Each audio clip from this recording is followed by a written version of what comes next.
Hello, everybody. Again, this is Greg West coming from the Black Community Blackboard page on YouTube.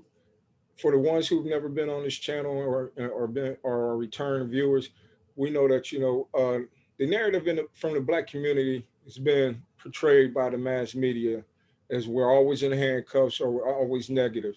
The premise of this channel is that we need to get positive images out in the community, letting people know that there are people in our community that are doing good things. um, it's dedicated to our grassroots organizers, our educators, our small business owners, everything like that. So if you know somebody you think that needs to be highlighted in your community about the good works that they're doing, please get with us at blackcommunityblackboard@gmail.com. Also, if you would like to support this channel, we will put the links in the description, and if you don't want to support it as far as monetary or you don't have it, just please support it by subscribing and sharing our content with other people. It's more about getting the information out than anything else so that we can have people know that we have positive influences in our community and it's up to us to change our community. Tonight's guest is Shenise Turner Sloss. She's a native Daytonian who works as a logistics manager specialist for the federal government. She graduated from Fisk University with a bachelor's in arts and political science, master's in science and administration from Central Michigan University. My cousins would like to hear that she's also a part of Delta Sigma Theta Sorority Incorporated. They'll love that one right there. I had to put that in there before I went through There you some other go. stuff, just so I could get some good points from my cousins and my There you aunt. go. She's also a member of the Dayton Urban League Professionals. She's also a member of the NAACP, Higher Heights. Nice resume. I'm talking about a lot of good things. She's a co-founder of Neighborhoods Over Politics, which is a nonprofit organization that really serves the community and does good things and helps. She's really active in our community. But I'll tell you what. Let's let her tell you what she does more than me. Go ahead. Well, first of all, I want to thank you for the opportunity. Thank you for sharing your platform.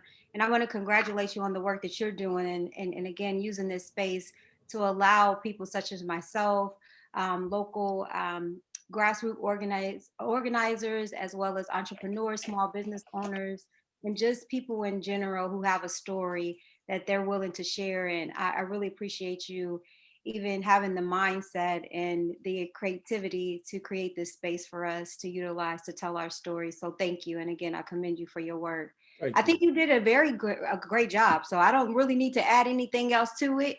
You summed it up pretty nicely. As you stated, a graduate of Fisk University, HBCU down in Nashville, Tennessee. I returned to Dayton. And when I came back home to Dayton, it was just a different place. I came back probably about 2005, late Ford, early 2005. And when I returned home, it was not the same as what it was when I left 4.5, 5 years ago. It was completely different and mind you, this is prior to the housing bubble, right? This is prior to the economic downturn that took place in 2008. But it was eye-opening to see where we were in that particular time frame, considering that just 4.5, 5 years ago I was in the city of Dayton, and it was a different place. And so it just really struck a chord in me. At that time I was soul searching, trying to figure out what my next steps were as an individual, as a woman just coming recently out of college. And so I knew that instantly. I knew that I wanted to be a part of the change in the city of Dayton, but I didn't know what it was, what it looked like, or how I was going to do it. Again, I'm 20 something years old. I'm still trying to figure it out. Right. And so I was working for the federal government at that time. And then a position came up with the city of Dayton, and my mentor, he was a lawyer in the area. He really encouraged me to apply for the position. It was the community service advisor with the city of Dayton. This was under the priority boards. And so again, I didn't have a clue about the priority boards. I knew that when you reached a certain age, I think it was about 14, 15 years old. You would go to the priority board. At the time, it was the plaza on Gettysburg, and you would go up there, and they will help you to get a worker's permit. Right. That's about the extent that I knew of the priority boards, and so I just really took an opportunity to do a deep dive. Really got a chance to learn more about the city of Dayton as its role in community engagement and citizen participation by me just applying for this position. I mean, I really wanted to learn more about it. I remember calling up one of the presidents of the priority board. Oh goodness, his name escapes me right now. Please charge it to my mind and not my heart. I Um, understand. but Believe it. I called him. It's gonna come to me, and I'm gonna make sure that I call out his name because he is definitely one that needs to be recognized. And I called him. I forget how I got his number, but he was very warm and welcoming, in the sense that he really told me about the position and about the role of the priority boards itself. He really schooled me.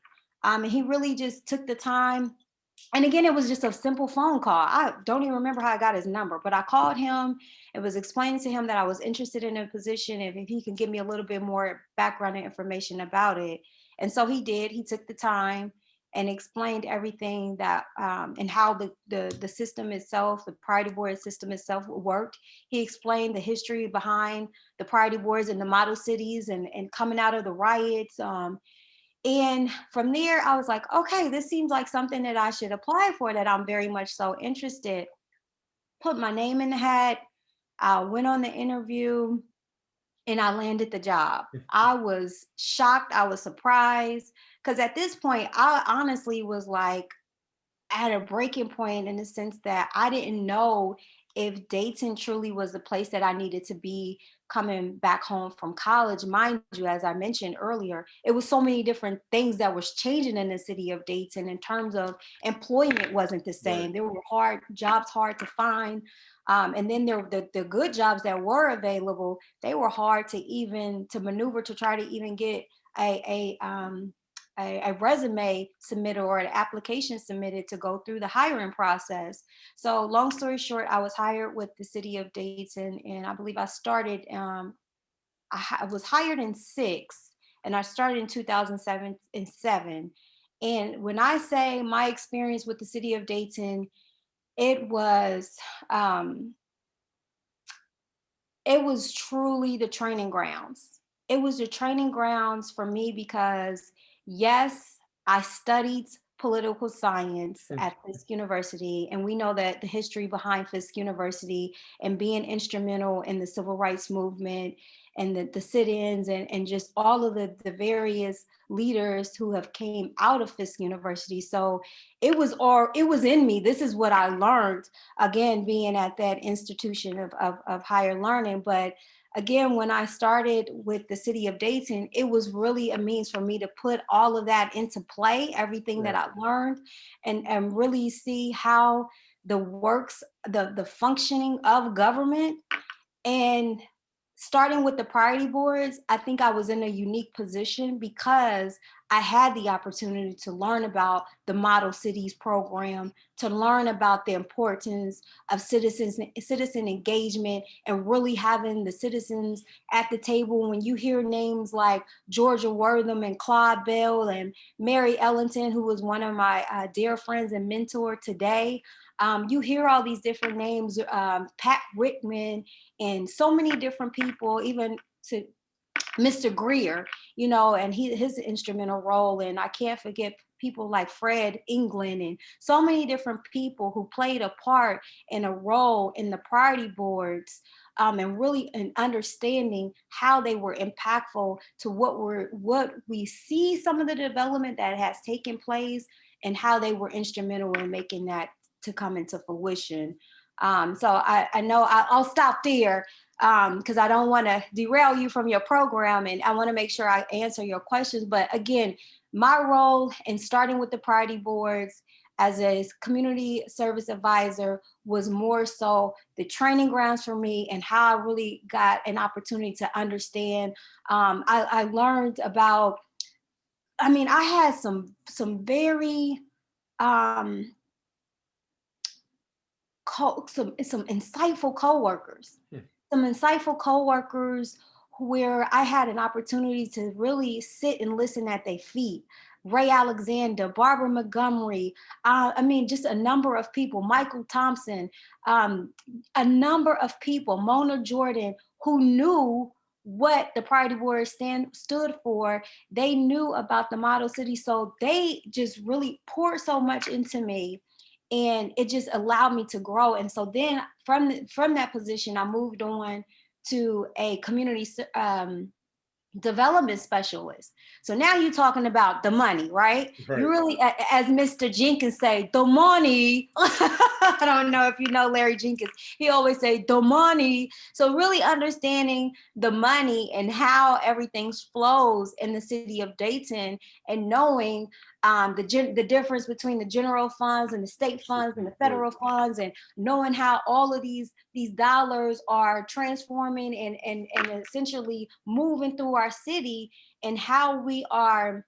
essentially designating these dollars to address these issues in our community, and how those dollars are addressed in our community, but that there is a plan, there's an annual report, there's not just a, you know, there's a process to get to that point to where we see how those dollars are disseminated in our community. So I digress, please. Yeah, speaking of that, that was going to be one of the things I was going to bring up because I was going to get to it later about you running for city commission and everything. But what we're talking about, I think now would be a good time to talk about this. I seen earlier today where at the last city commission meeting Come on. where they were talking about the new budget that was coming out and how the lack of funding for the HRC, Come on. and only one commissioner spoke up about it. What if you are elected, what will be your plans as far as like making sure that dollars flow into the right places? There's a lot of grassroots things that that needs help, that are really helping our community.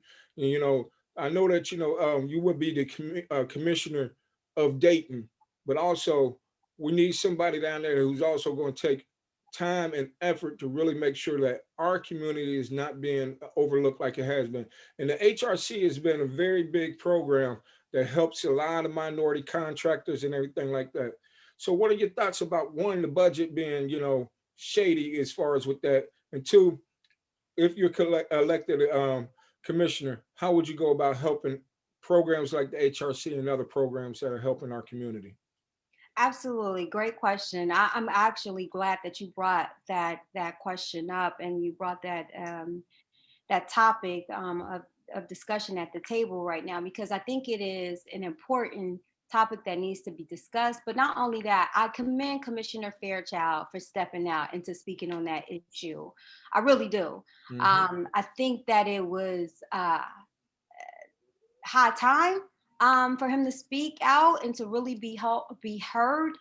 And I think, and I am appreciative of him, doing that and speaking to that, especially right now. We're at a pivotal point, right? Right. Not only in the city of Dayton, but in the country in its entirety, and what we're dealing with in terms of our social and racial injustices that we have experienced for a number of decades, right? This is not Centuries. exactly, right? So this is not something that has just transpired over the last year or two, or through the summer of the protest from 2020, but we've known this for quite some time, and these are the issues that we have been bringing to the forefront continuously, and also that we've been speaking out against for quite some time. And so I'm very appreciative that he spoke out against that. But I think it's interesting, and his point is valid. You can't say, and I made this argument a while ago, you cannot say that you can't say that you're for ending racism, or that racism is a public health crisis, but then you don't back it up with Come policy. on now. You don't back it up with policy. You don't back it up with making sure that the dollars that we do have in our community, that they are essentially funneled and designated to programs and offices such as the Human Relations Council, HRC. We need those dollars. There is no reason why that budget should be cut literally in half Right. because of what we're dealing with in terms of the budget cuts. But here's the interesting thing about it is COVID essentially basically just shed light on the issues that we've been dealing with for again Right. for quite some time. That's truth be told, that's exactly what COVID has done in terms of just the mismanagement and misappropriation of our federal dollars and the dollars within the city of Dayton in itself.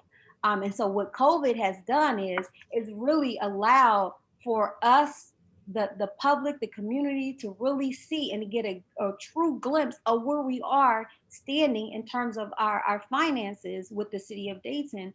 And we're in a dire situation financially, quite honestly. And And a we've lot been of the like that. community, right, and a lot of the community doesn't know that. They don't know that. Yes, 'Cause, yeah, yes, because but it's evident. It yeah, is evident. It's evident on so many different on so many different levels in terms of to the lack thereof services that we receive in the city right, of Dayton. The lack of services, the lack of programming, all of these different things that we've have experienced, we see it, right? And we know that something's not right because we're feeling it. But for this budget to come out and really confirm, because the numbers don't lie, right? right, These numbers are confirming that, yeah, we're in trouble. We're in trouble, and this is prior to COVID. And what COVID has done is it has essentially just magnified the issues in its entirety.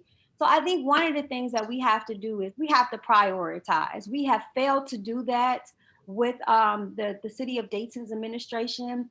I think it's interesting too, given the dire financial strains that when in circumstances that we're in the city of Dayton, what baffled me is that we were having conversation.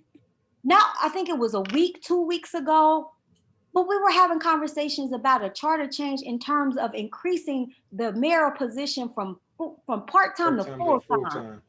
Not only that, we were having a conversation of whether we should increase the salary.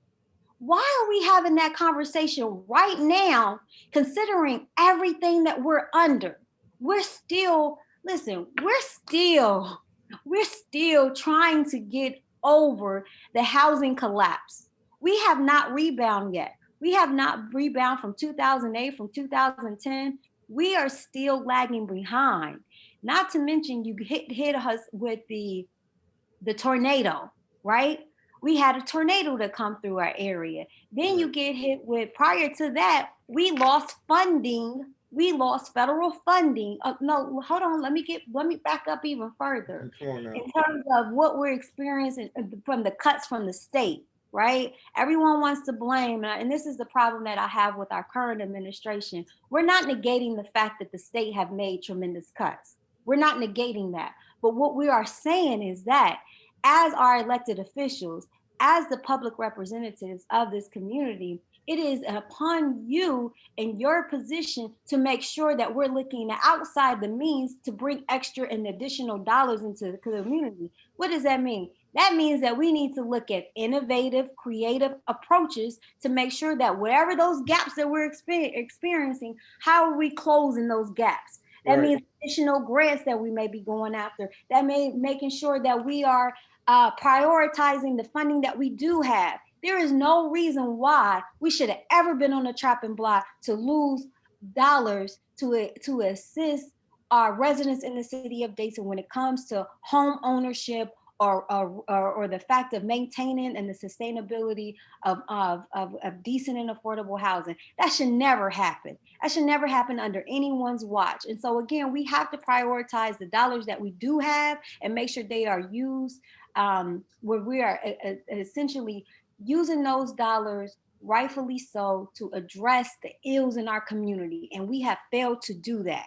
We have failed to do that, and the numbers don't lie. When you have a 2020 report come out saying that the city of Dayton is one of the most impoverished cities in the United States, that's Right. the problem. Right. That's a problem. It's a problem when you're talking about whether you should turn the mayoral's role into the position into a full-time position versus a part-time position, considering the fact you have three city managers. You have three city managers. Essentially, you have the city manager, and then you have two deputy city managers. And then so now you're having a conversation about making the mayor position a full-time. And then on top of that, let's not negate the fact that you have four commissioners who are part-time. Right. So why are we so top heavy? Not to mention you continuously cutting your workforce. You're cutting your workforce. You're cutting your labor. You're Your cutting labor, right. those jobs on which you say that you're advocating for. You can't say you're union friendly and then you turn around and you do things to hurt the people that are part of the union, who are paying in the union, and then you cut their jobs. Don't get me started on that. Okay, now, Cause because see, I like, would say this too. I am a paid union member. I belong to AFGE and I stand by the unions. My grandparents were a part of the unions and I believe in the unions. I believe in the work and I believe that there is a process and there's a means that every employee should have the right to negotiate. We should have the right for a living wage, livable wages, benefits. All of those things are important for the healthy and the sustainability of our communities in its entirety. cause see, like another person that I had on our show, Ryan McLean. When we and her were talking, she was she was really appalled when I told her, as me being a union representative for building trades and everything, she was really appalled when I told her that all that work that's going on downtown, Yeah. very little of it is going to the union trades. Yep. But yet and still, you say that you're very union friendly and everything, and we've yet to Absolutely. see it. We've yet to see Absolutely. it, and that's part of what I was. One of the things I wanted to bring up. When you were talking about the budget, how they play the shell game where they've been putting all this money downtown, but if you really do the research, how many of those contractors are local contractors? So if you're really trying to help our economy, wouldn't you keep the workforce and also the businesses right here where the taxation that you're doing to those companies the dollars stay here, which will go to help to keep our city workers working. Not only that, when we keep our local our workforce local, the dollars go back in our community. They go And back in the community. I want to get to something. It seems like our government has this idea that somehow manufacturing is going to come back to Dayton like it used to be. From my experience, I've seen that manufacturing is gone, really. We have a little bit of manufacturing. And when you bring up the fact that I believe the best way to turn our economy around is investing in our local entrepreneurs and Absolutely. help other people, show the importance of entrepreneurship. What is your take on that? And how do you think, since we're talking about the city budget, what do you think it would take to turn that around? Absolutely. No, great question. So, and I do want to piggyback off of that too, because I think to your point, that is the reason why we need HRC in place. Just what you just spoke about in terms of making sure that those dollars stay in the city of Dayton, those development jobs that we have downtown through the number of construction jobs, that they stay in the city of Dayton. But it starts with making sure that we are investing in the institution, in the offices of HRC and the work that they do to make sure that these minority contractors are in fact that they're section 3 certified, that they are MBE, that they meet the MBE certifications, that they have the tools and the resources that they need to be successful, so they're able to compete for those positions, for those Right. jobs, right, for those development jobs. But it takes manpower and it takes dollars to do so, because the problem that I believe that we're experiencing is that a lot of our small businesses, they need help, they need assistance Right. with back I office. agree. I agree. So when you talk about back office, what does that mean? Getting your paperwork in order. What making sure that you have the right amount of coverage, making sure that you have the correct designation in terms of, again, MBE, SBE, making sure you have all of those different opportunities and resources available to you. And that's the role of HRC. Not only that's just one factor, because you have the minority business center that helps with, I think it's MBAC that helps with that piece of it. But HRC is what houses a lot of that. And again, they put and set those percentages in place when you talk Right. about Section 3 requirements and different things like that. So we need HRC. And again, we can't say that we're for one thing and then we're cutting them off and we're eliminating their staff as well as their funding, when we know that the times that we're in, it is important to have that agency. We need them. We need them in place. But to answer your question in this in regards to our small businesses, you're absolutely right. We have to invest, and that's one thing about my candidacy that I'm very proud of, is the fact that we our role is to invest in people. And that's simply what we're talking about.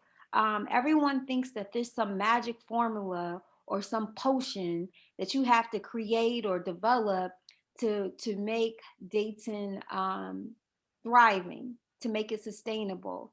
And all we're simply saying is invest in the people. Right. They are the greatest asset that we have in the city of Dayton, and that is the people. Investing in making sure that our small businesses, that they have, that they're able to get through the red tape, that they're able to have a seat at the table, that they're able to have those resources and opportunity, that they're able to build what?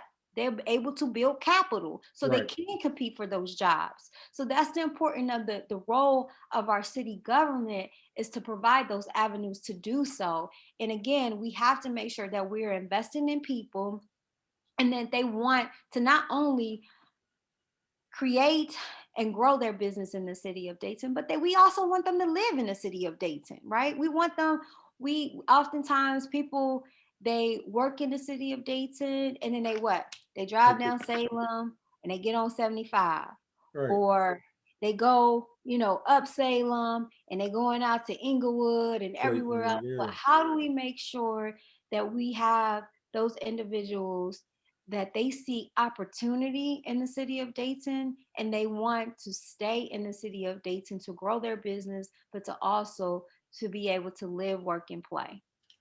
I agree. Um, let's talk a little bit about the nonprofit organization that you help find. Neighborhoods over politics. For the people who don't know anything about that, tell us a little bit about this organization. Sure, yes, I will. Thank you very much for even asking about the organization Neighborhoods Over Politics. So, Neighborhoods Over Politics is a nonprofit in the city of Dayton, and we are a training and advocacy organization. It was started by myself, Joelle Thomas Jones, and Jamaica Garrison, and it really started out of frustration and concern. It was not, and I'm going to be truthfully honest with you. Through this whole conversation, right, we're being very candid and honest, but it was not something that we designed to do. It was not something that we did on purpose. It was literally led out of frustration and concern for just what we were experiencing as homeowners, as mothers, as community members, and what we were seeing in the city of Dayton on the day to day. Just again, I was working for the city of Dayton at the time, and I believe Jamaica was working from Montgomery County, and Joelle was working for the federal government. So you had all these different branches of Right. government that these three ladies were working for. And we just came together and we were like, we have to speak out about these issues, and not taking away any of the work that some of our other leading organizations have done and continue to do, such as the NAACP, the priority boards, but just having that extra support and layer, if you will, so that we're able to build those coalitions and partnerships, so we can strengthen our voice collectively together to say, hey, listen, we need to address these social ills and these concerns in our neighborhoods.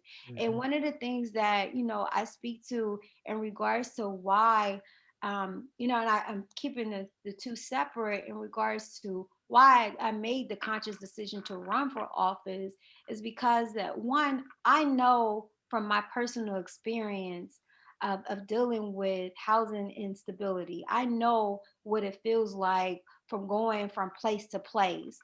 It wasn't until later on in life that my immediate family, growing up in a single parent home, that we finally was able to buy a house and to live and to have that one place that we called our home. Because for so long we were going from this place to that place to this place to that place, and understanding that that's the key to success and how it affects so many different facets of your life, from your education, from your health, from from just all of these different things. If you don't have a maintaining maintaining and having a good relationship with people, because when you have to move, exactly. yeah, yeah, I get it. Exactly, exactly. And and so and just being a mother, right? And understanding and knowing what my mother had to go through as a single parent, and seeing the importance of why you have to have decent affordable housing in our communities. And so the three of us started the organization Neighborhoods Over Politics, like I said, and we started in 2015, was incorporated in 16, and we just been hitting the ground running ever since. We more so do a lot of community capacity building training. We've done some training with GDPM. We've also done some different things in terms of making sure that we are not only encouraging people to vote for these various offices, but also being educated and engaged in the process. Oftentimes, people, you gotta vote, you gotta vote. But what are we voting for? For Do we right. know the issues? Do we know the candidate's background? Do we know if the candidate have the expertise, experience? Being mindful and being engaged in the process, and having a level of understanding of what we're voting for and who we're voting for. So we just add that different piece. And again, that's not taken away from any other organizations that have been doing the work and continue to do the work. We partner with um, Carlos Bruford in his organization, and he comes out to make sure that, as well as the NAACP, they come out to the Rock to Vote event that we've had, um, and making sure that people are registered to vote. We've had a number of partnerships with other organizations, again, just to make sure that this is an engaging process, and that people are educated, and that yes, it's a civic duty, but we want people to be inspired. We want them to be encouraged, and we want them to be excited about change. And that's the one thing that I'm hopeful, and I see this time around in this election cycle, is that I think that people are at a point where they really truly understand the power of voting, and I think we're going to see something different this election cycle, and I'm really hopeful for that. And you touched on a couple of good things, like one of the reasons why I decided to run in 2019 for in 2020, for the county commission, was because some of the same things that you were talking about. I was getting frustrated of hearing people talk about what the problem was, and I was watching how things were going on. And one thing that I said is, if I'm just going to talk about it and I have no solution, I'm part of the problem. Yeah. And part of the solution was for me was to get out there and get involved, and doing so, it enlightened me on some different things that are really going on in our political scene here in Dayton. And one of the things that I heard you talking about was like the voter education. That's a very big part that I think we need to do better as grassroots organizations and people, because a lot of time people will not take the time to do the research on the candidate. One of the deadliest things that I see, not just in the black community, but in America, period, is just voting straight down party lines Yeah. Yeah. without getting to know the people, without knowing the issues, you know, because a lot of times you got to remember, whether you're Republican or Democrats, they're going top heavy what the good things are and hide how it's going to affect our community in the bill, and they know that we're not going to take the time to do the research. So one of the things that I heard you talk about, and I like that, is getting people out here to educate them on the bills, the issues, and the candidates.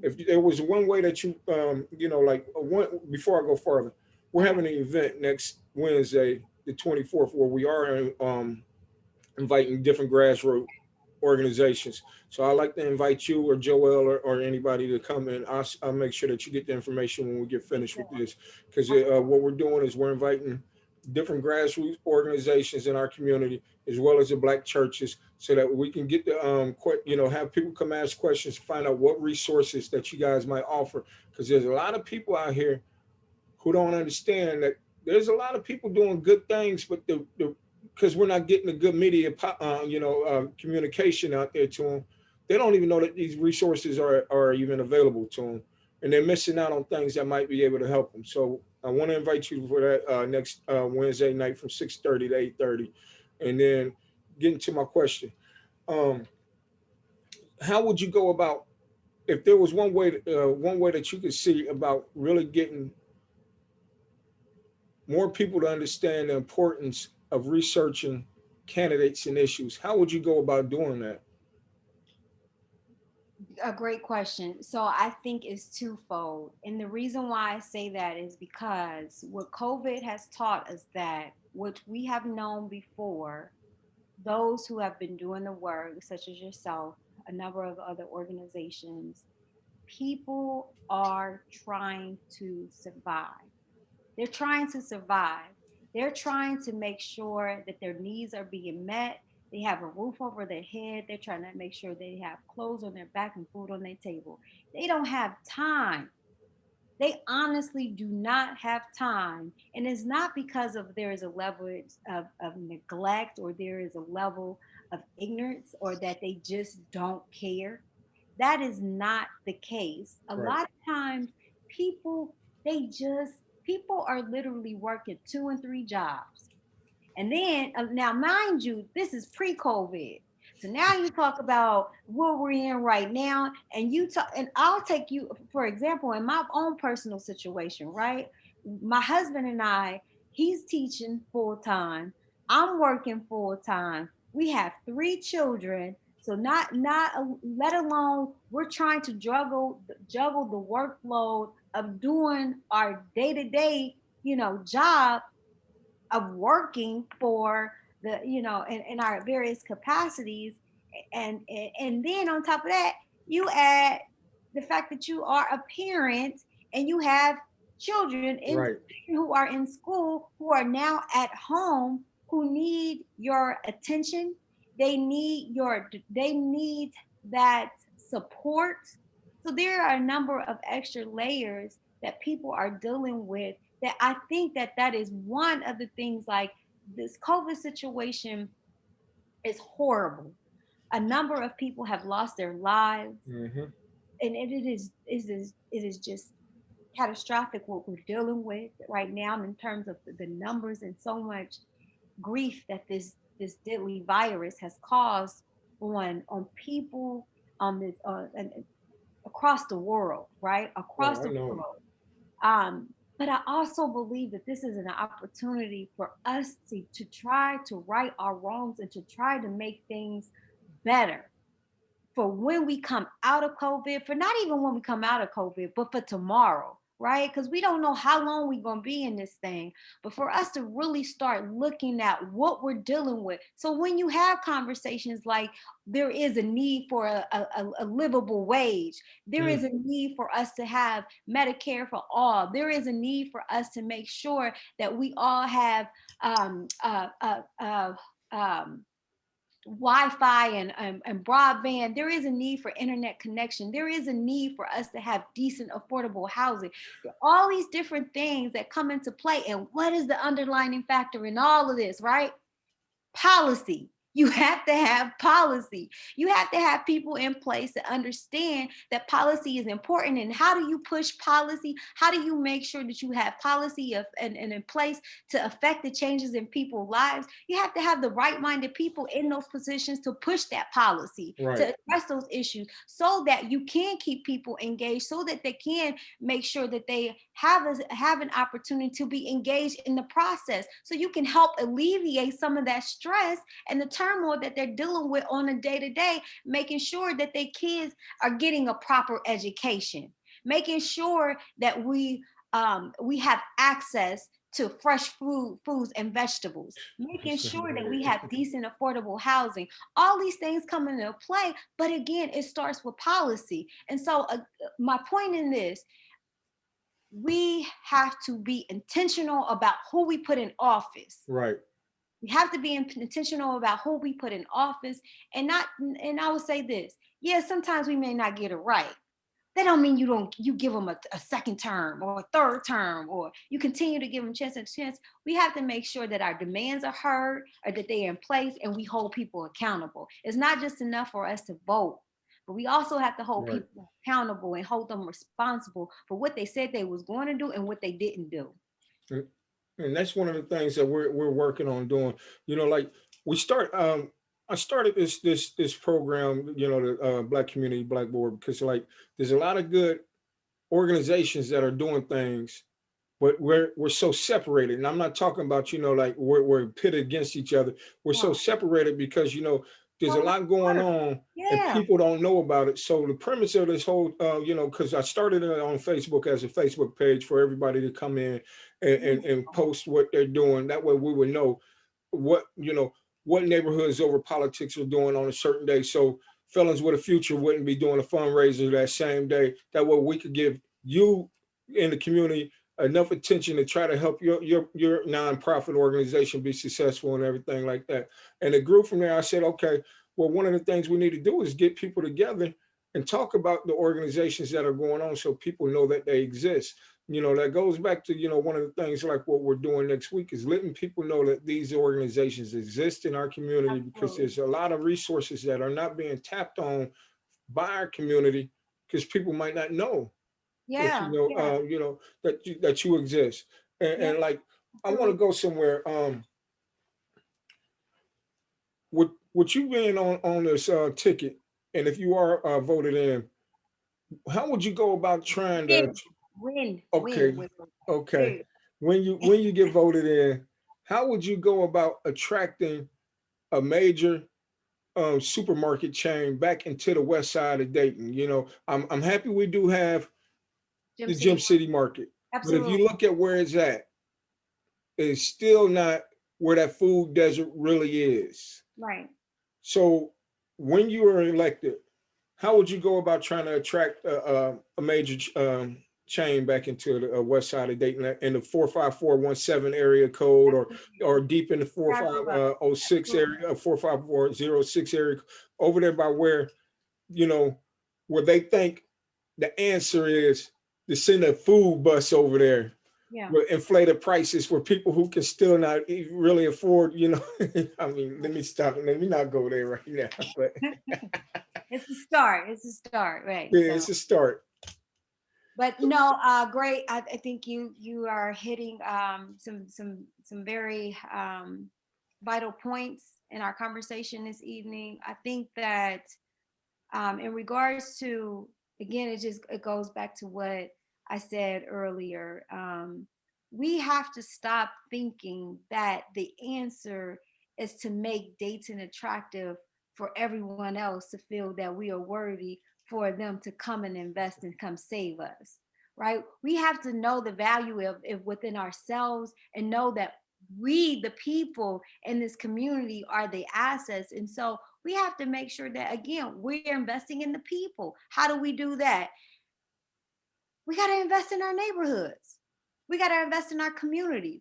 We got to start investing in the people. We have to make sure that they have the tools and the resources that they need so that they can have the opportunities for access, so they have the opportunities to build, so they have the opportunities to create.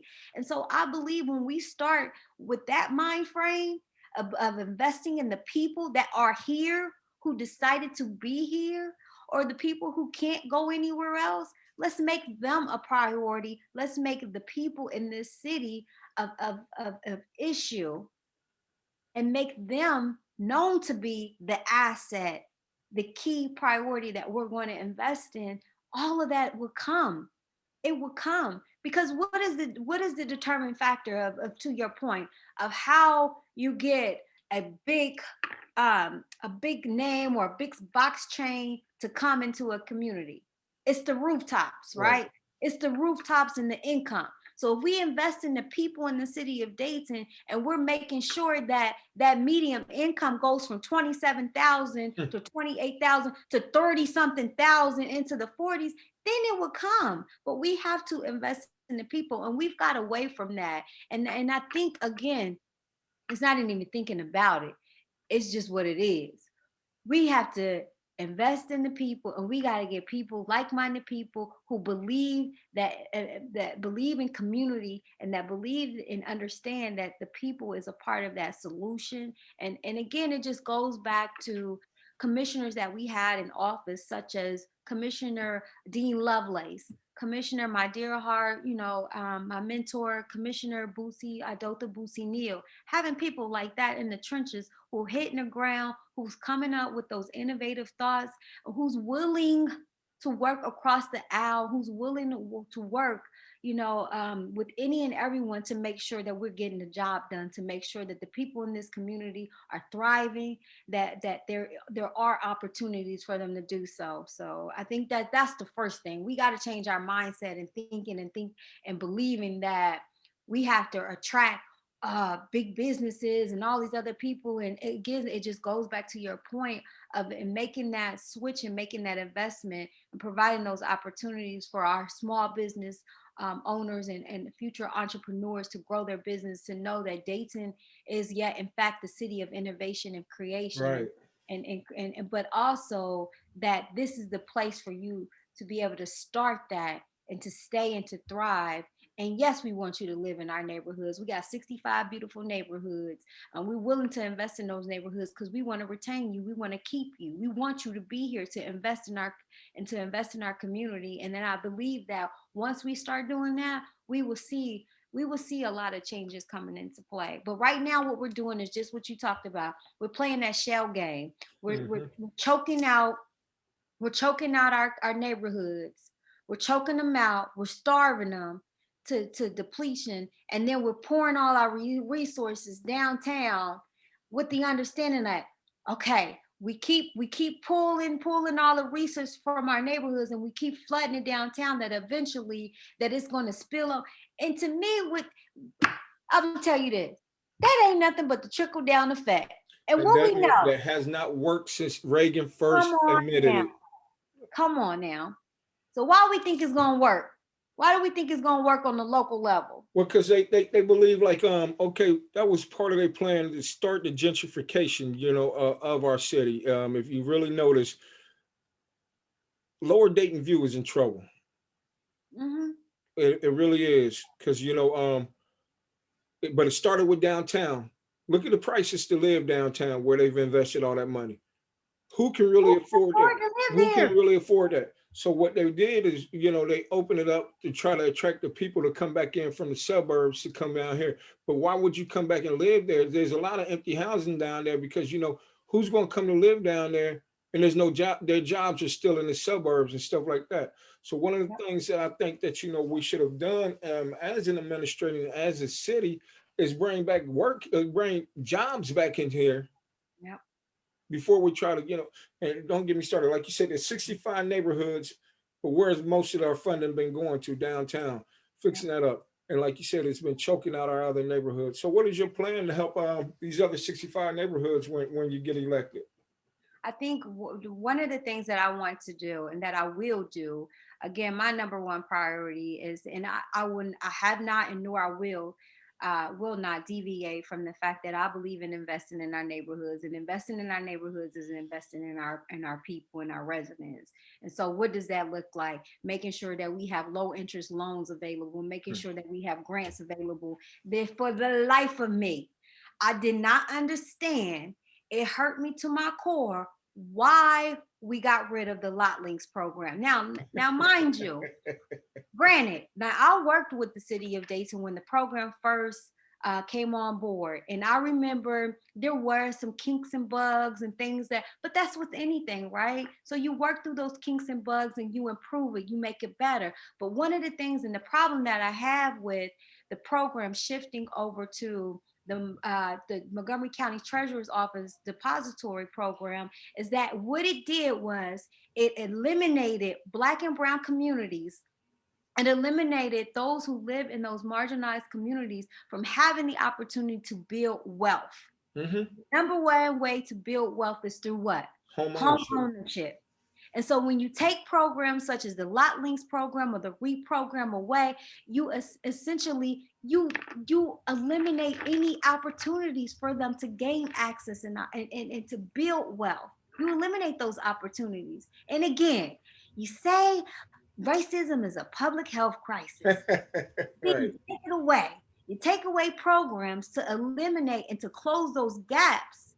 And so, again, bringing programs such as the Lot Links 2.0 program back on board, having a conversation and being able to work with our new elected treasurer in office, which is John McManus, being able to work with him and to have the conversations and saying, look, because what happened is by us moving that program over to Montgomery County's, I think it's the depository program, you created a big pool for bidding wars.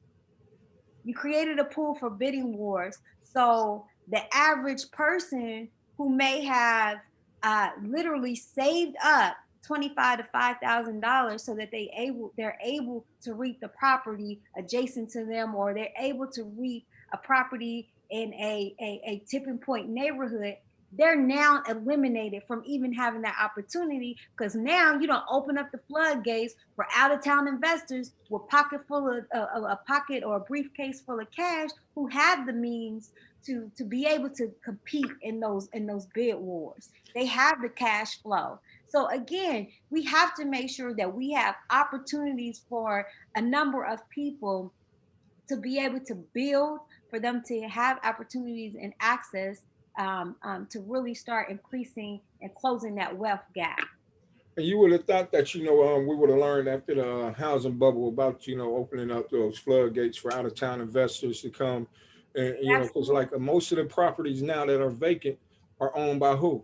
People that don't even live in this county or in this, Yep. and now we've opened that right back up for that to happen. Because, Absolutely. Absolutely. yeah, Yep. because I mean, if you go through the registry and you look, most of these houses that are delinquent in taxes are owned by out of state owners. Yep. So, And that and like you that said, that's another, yeah, yeah. yeah, go ahead.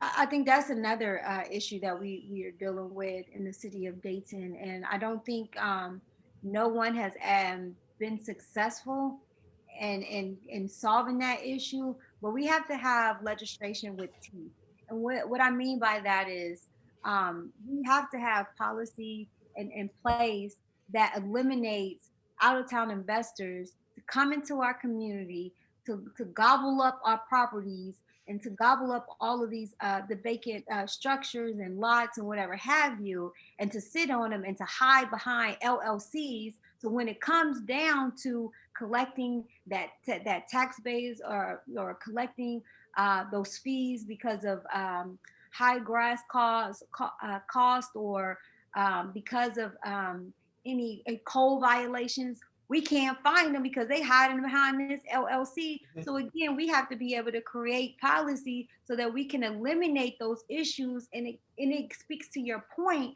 as to why would we move the Lot Links program over to the treasurer's office to allow us to put us right back in that same predicament, to put us right back in that same situation that we dealt with when it came down to foreclosure and the predatory lending practices under the housing collapse. So we got to think. I think oftentimes you know the city of Dayton in particular, we're guilty at reactionary instead of And us be being proactive and proactive, really right? yeah, and thinking ahead of like, how do we stop this from occurring. We think like, oh, we just got to stop the bleeding, we got to stop the bleeding. No, we need to follow the trends, we need to study the trends, and we need to understand what we're looking at and looking at the data to understand what we're dealing with and trying to correct those issues. And again, it starts with policy, making sure we have programs, like I said, in place to really provide those opportunities for people to invest in. And then here's the other thing. Now, that doesn't mean there aren't going to be stipulations in place. Yes, we have to have stipulations in place because just as well as we want to hold our government accountable, we also have to hold the residents and the city, Right. the people in this community. We have to be held accountable. Right. So looking at different things like that and making sure, for me, if you live next to a lot and under our candidacy, we're all about the people, and it's clear we say that that's part of our logo. And no, it's not just a slogan. There's not or a tagline or something catchy that we say. That's what we mean. That's how we will govern. We will govern for the people. And so we're talking about putting programs in place such as a dollar lot. If there's a lot next door to you, you shouldn't have to pay $500 for that dollar for that lot. You should, if especially if you've been maintaining that lot, which I know you have because you live right next door to it. So I know you ain't letting the grass grow up sky high. So if you want to take ownership in that property, it should be given to you for a dollar. It should be given to you. We're giving all these tax abatements to all of these developers, and we're not getting anything in return. So it's time that we turn that around and we start investing in the people. We start investing in our residents. Okay, as we get ready to wrap up, I was Well, going glad. I was just getting warmed up. Oh well, I'm we can just keep on. playing. No, we can go now.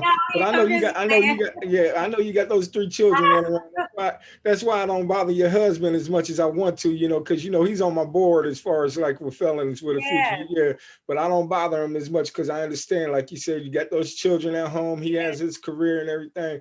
And I be want to bug him to death, but I be like, nah, man, I understand because just because I got an empty nest right now doesn't mean everybody else yes. does.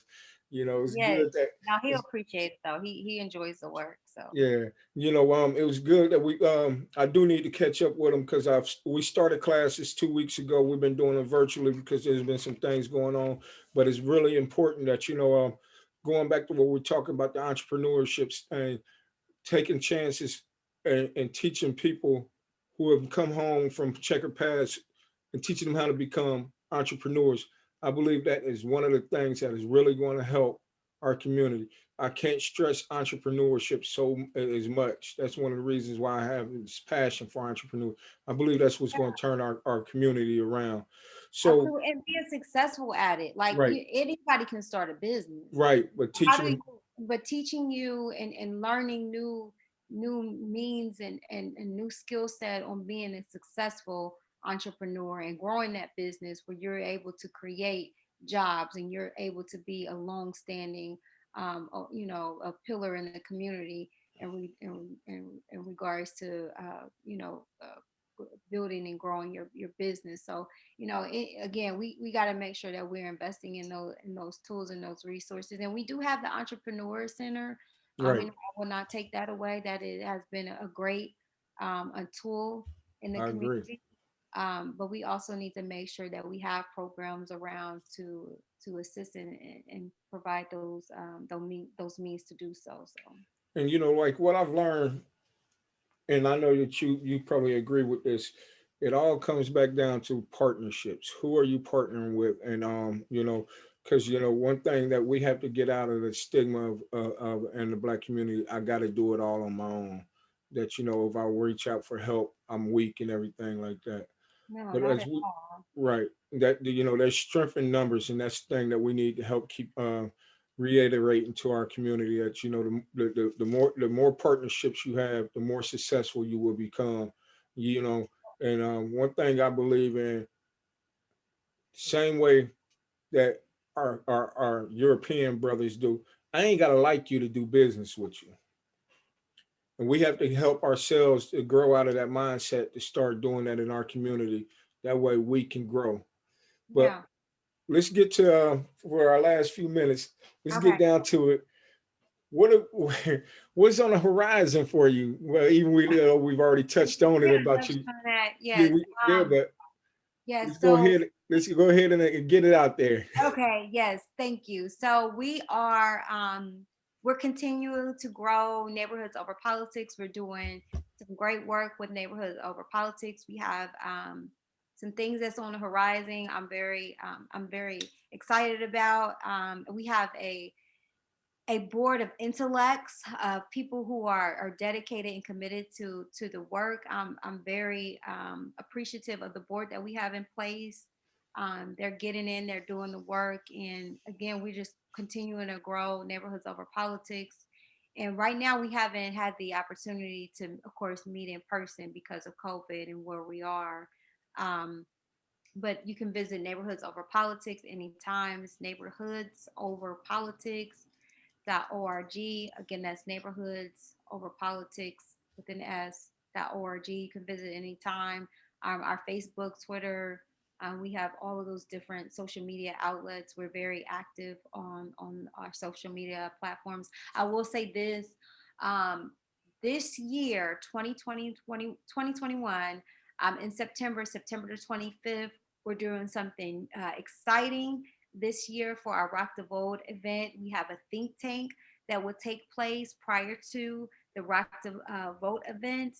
The think tank is to do exactly what you and I were discussing during our conversation this evening, and that is educating people, having a conversation, understanding our roles as voters, and being educated and understanding what those positions, what they hold, their roles in that in their capacity.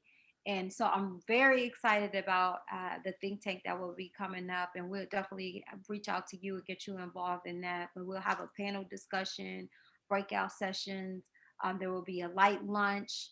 Then we're gonna roll on in, and we're gonna have a rock the vote event, a rally, and we're gonna be excited. It's fun, it's relaxing, it's energizing, and it's really a means to get people excited and engaged in the process. But again, to really um, to be again to be excited about voting. It doesn't have to be a, oh, here we go, I gotta go vote.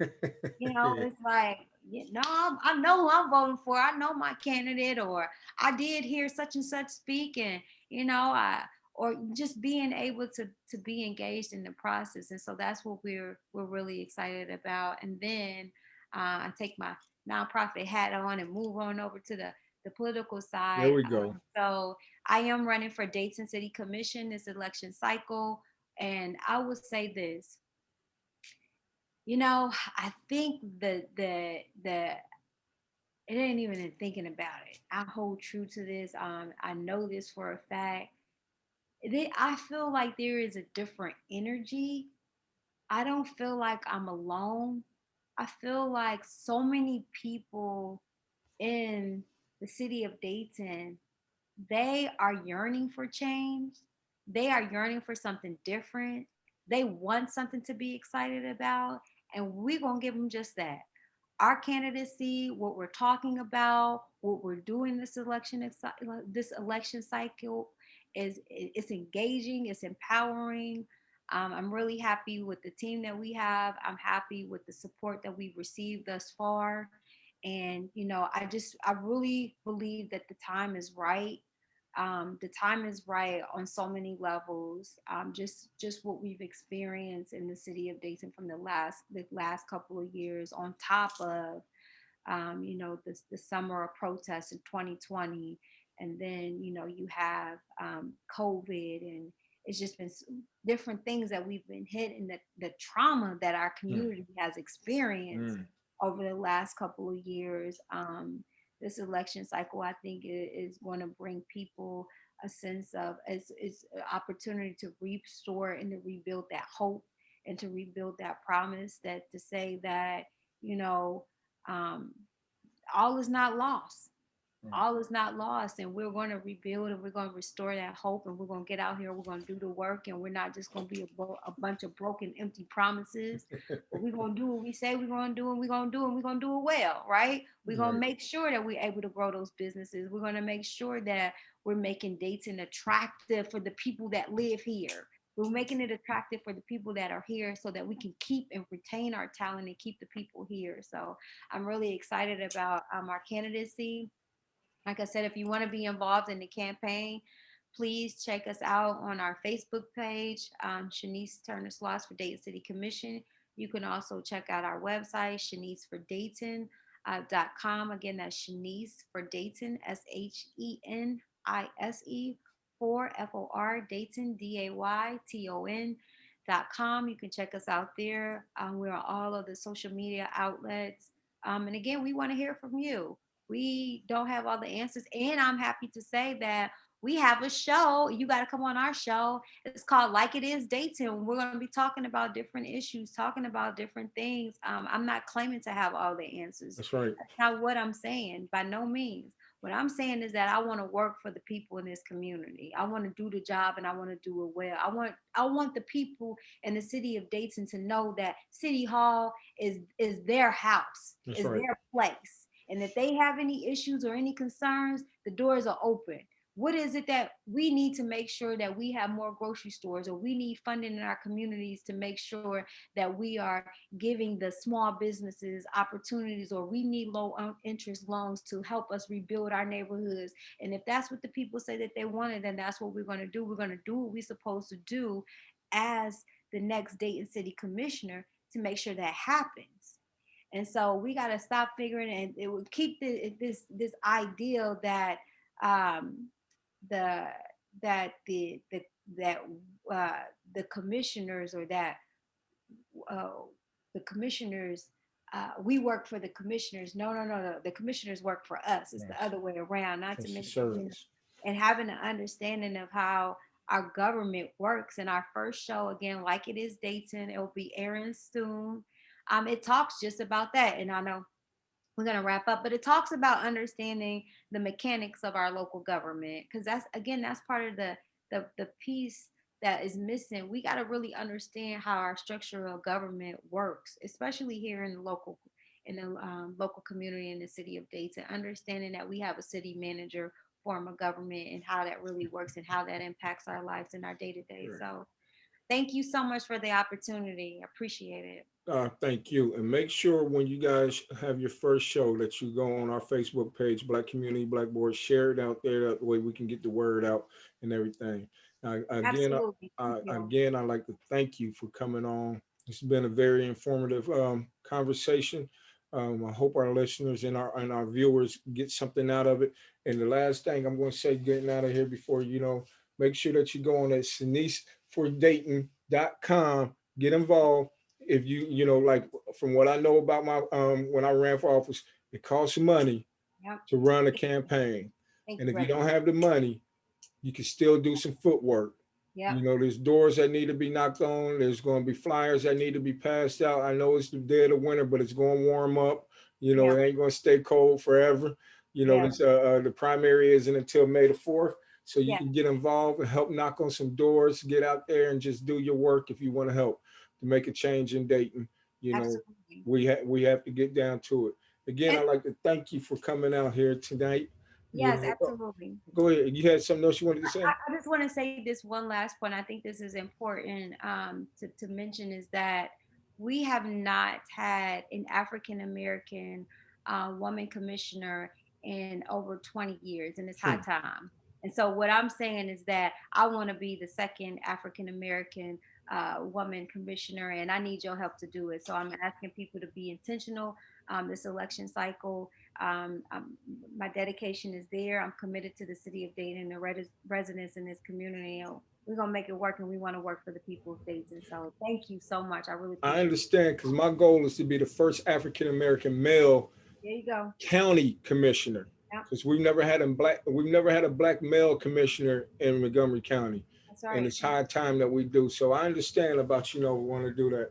So Yeah, again, I like to thank you, and for thank our you. viewers, yeah, and for our viewers and listeners, we like to thank you. Like I said at the beginning of the show, and I say at the beginning of every show, there are a lot of people in our community doing a lot of good things. And if there's somebody you think that we need to highlight, please get in touch with us at Black Community Blackboard at gmail.com, or you can give me a call.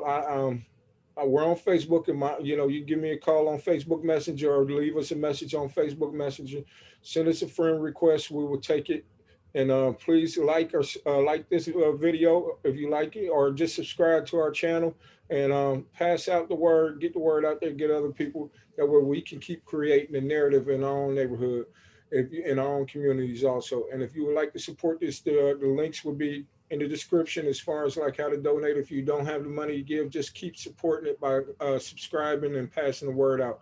And also we will have the information for our neighborhoods over politics and the link. So if you want to get involved with that organization, or if you also like to help her out on her campaign, that her web address and also her information for Facebook and other social media outlets will be there too. So again, we'd like to thank you guys for taking this time, and we'll see you in the community soon. You have a good day.